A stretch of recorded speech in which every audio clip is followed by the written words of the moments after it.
दिलान नहीं आई?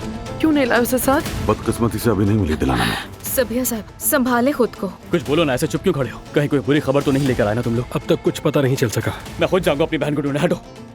दिलान, दिलान, मैं यहाँ हूँ दिलान। क्या हुआ बताएं? तूफान का खतरा होने की वजह से टीम ने कुछ देर के लिए तलाश रोक दी है सबिया साहबा। बाकी सब तो आ गए, तुम कैसे आ गई रेवा? हमें क्यों लौटाया, क्यों? खुद को इल्जाम देना बंद करो। बारान भाई भाभी को तलाश कर लेंगे।